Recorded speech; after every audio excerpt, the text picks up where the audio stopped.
आप कह रहे हैं आप बीजेपी की सरकार नहीं बनने देंगे, आपका लक्ष्य ये है। योगी आदित्यनाथ को मुख्यमंत्री नहीं बनने देंगे, आपका लक्ष्य ये है। आप खुद 100 सीट पर लड़ रहे हैं, आपके कुछ सहयोगियों को मिला दूं तो भी, और अगर आपको सारी की सारी सीट आ जाए तो भी आप तो सरकार अपने बूते पे नहीं बना पाएंगे।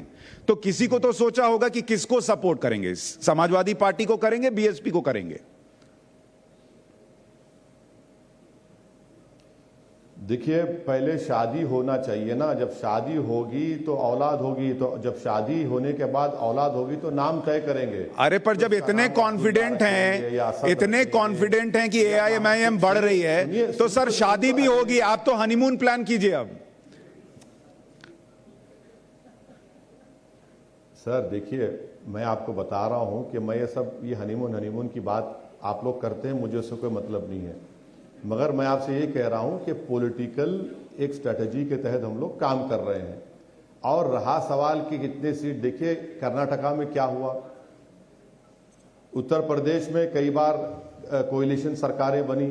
अब बल्कि बीजेपी के भी एक मौजूदा सांसद हैं पाल साहब, वो मुख्यमंत्री वो भी बन गए एक दिन के लिए। तो politics is the art of impossible. ये हमारा पहला प्रायोरिटी, पहला ऑब्जेक्टिव हमारा ये है और हम कोशिश कर रहे हैं उसके लिए। क्या ये कहने की स्थिति में आप हैं कि 2022 के चुनाव में ओवैसी किंग मेकर होंगे?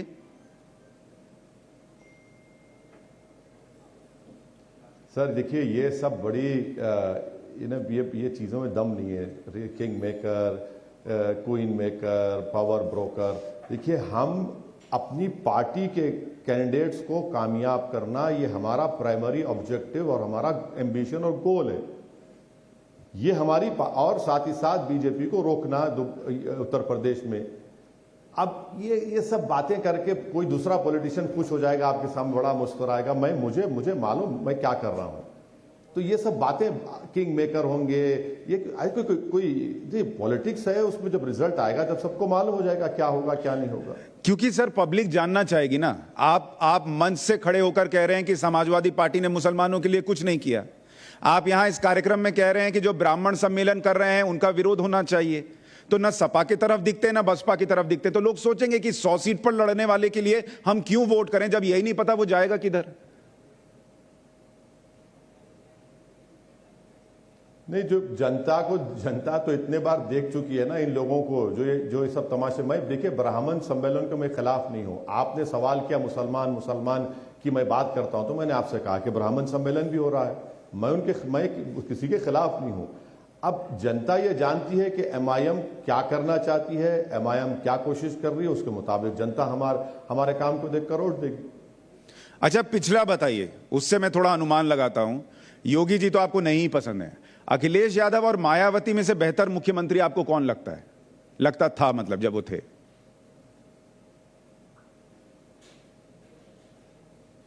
देखिए, अखिलेश यादव हो या बहन जी मायावती हो, ये तो उत्तर प्रदेश की जनता तय करेगी ना। आप मेरे मुंह से जो निकालना चाह रहे हो कभी नहीं निकल पाएगा। सर कुछ तो निकालिए, सब आप अंदर ही रखेंगे, और जो निकाल रहे हैं उस पर तो लोगों को आपत्ति हो रही है, लेकिन कुछ तो हेडलाइन देकर जाइए ना। मैं तो पिछला पूछ रहा हूं, अखिलेश यादव के 5 साल अच्छे थे या मायावती के 5 साल अच्छे थे?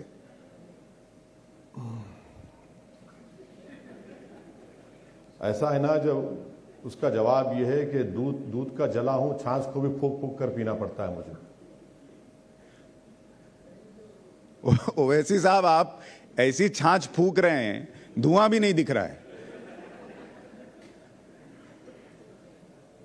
नहीं, एक और कहावत है ना उत्तर प्रदेश में, सुन लीजिए कि चाल चले झींगा और मारा जाए रोहू। रुक जाइए अभी। कुछ लोग ये भी तो सोच सकते हैं असदुद्दीन ओवैसी साहब कि आप कॉन्फिडेंट ही नहीं है कि आपको इतनी सीट आएगी कि आप किसी की मदद कर सके सरकार बनाने में, इसलिए आप थोड़ा बच रहे हैं कि बाद में ये बाइट्स वगैरह दोबारा ना चलें और फिर लोगों को जवाब देने में दिक्कत ना हो। ये कॉन्फिडेंस ही तो है जो मुझे उत्तर प्रदेश की जनता दे रही है, इतनी मोहब्बत से नवाज रही है। जहाँ कहीं हम जाते हैं, जिनको हम जानते नहीं हैं वो निकल कर आते हैं, मोहब्बत के मुजाहरे करते हैं। तो कॉन्फिडेंस बहुत है सर, फिक्र मत करिए, बहुत कॉन्फिडेंस है, अल्लाह ने बहुत कॉन्फिडेंस दिया है। मैं हालात से समझौता करने वाला नहीं हूं, ना कभी रहूंगा, इसीलिए तो ये कॉन्फिडेंस की निशानी है। हम मेहनत कर रहे हैं, जस्तजू कर रहे हैं, काम करेंगे, कॉन्फिडेंट है, हमारे पूरे पार्टी के जिम्मेदार कॉन्फिडेंट है, और पूरे और कॉन्फिडेंट जरूर नहीं है, हम कॉन्फिडेंट है। मगर अभी मेरे साथ मंच पर थोड़ी देर पहले सेशन में मुनव्वर राणा थे, वो भी आपसे खफा दिख रहे थे। वो भी, उनका भी तर्क ये था कि आप जो है वो नुकसान ही करेंगे मुसलमानों का, कोई फायदा नहीं करेंगे, क्योंकि जो मुसलमानों के लिए कुछ कर सकता आप उसके सीट ही काटेंगे, वोट काटेंगे। अब शायर भी आपसे नाराज हैं। छोड़ दे। हाँ सर, सब नाराज है। मैं तो कह रहा हूं, भारत की लैला मैं हूं, ये तमाम मेरे मजनू हैं। तो नाराज होना चाहिए, बहुत अच्छी बात है, अच्छी बात है ना, बहुत अच्छी बात है। लेकिन मुसलमानों के बीच भी आपको प्यार नहीं मिल रहा ना, फिर दिक्कत यहां आ रही है। मुसलमान कंफ्यूज है, या तो फिर सपा जो एमवाई करती रही, या फिर असदुद्दीन ओवैसी जिन्होंने वाई भी हटा दिया, सिर्फ एम पर टिके हुए हैं।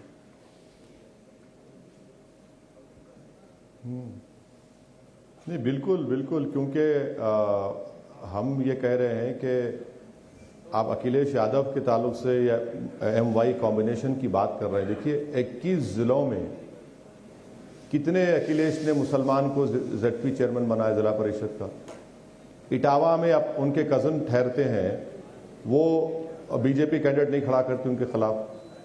और अखिलेश यादव और ये तमाम लोग मुझ पर इल्ज़ाम लगाते हैं कि वोट काट रहे हैं। भाई, अखिलेश यादव की वाइफ हार गई, दोनों भाई हार गए, तो कभी अखिलेश यादव ये नहीं कहेंगे कि भैया हिंदू वोट नहीं मिला इसलिए मैं हार गया।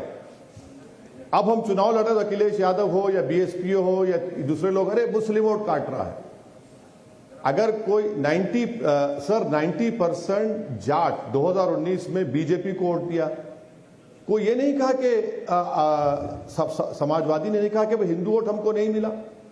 ये डुप्लिसिटी है, हिपोक्रेसी है इन लोगों की। देख लीजिए आप, जहां पर मुसलमान की बात आए कि नहीं नहीं आप हमारे कैदी हैं, अरे भैया आपके फैमिली के 3 मेंबर हार गए और 75% मुस्लिम वोट मिला आपको 2019 के चुनाव में, फिर आपको नहीं मिलता यादव का वोट, और आपकी मेजॉरिटी, मुलायम सिंह यादव साहब की मेजॉरिटी कम हो जाती है उनके स्ट्रांग होल्ड से।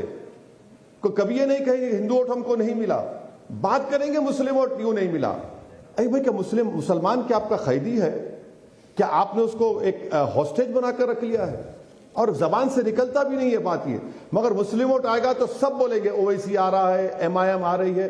अरे भाई, आप ये क्यों नहीं कहते कि आपको हिंदू वोट नहीं मिला इसलिए आप हार गए, सत्ता से हार गए? लेकिन वो शायद इसलिए नहीं कहते कि आपके अलावा कोई इतना खुल के सिर्फ मुसलमान नहीं बोलता। बाकी लोग थोड़ा दबी जुबान में बोलते हैं और थोड़ा हिंदुओं को भी जोड़ देते हैं। आप सिर्फ मुसलमान बोलते हैं, तो उनको लगता है यही काट रहा होगा, और कौन काटेगा। सर देखिए, सही सर, देखिए सच्चाई तो सबको काटती है ना। ये लोग क्या करते हैं, अपने अपने मुस्लिम नेताओं को घर में बुलाकर खामोशी से बिठाकर एक फोटो लेकर डाल देते हैं और उनका नाम तक भी नहीं लिखते। हाँ, ये देखिए, जब प्यार किया तो डरना क्या। आप बोलिए ना। आप ये देखिए, आपने कभी सुना बीएसपी सपा ने कहा कि हमको हिंदू वोट नहीं मिला? दलित भी बीजेपी को वोट देता है, उसका किसी को वोट देना वोटर का इख्तियार है।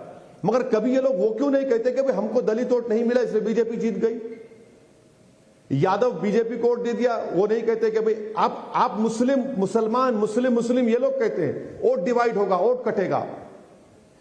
अखिलेश यादव जब चीफ मिनिस्टर थे, इतना बड़ा मुजफ्फरनगर का कांड हुआ, क्या किया आपने बताइए?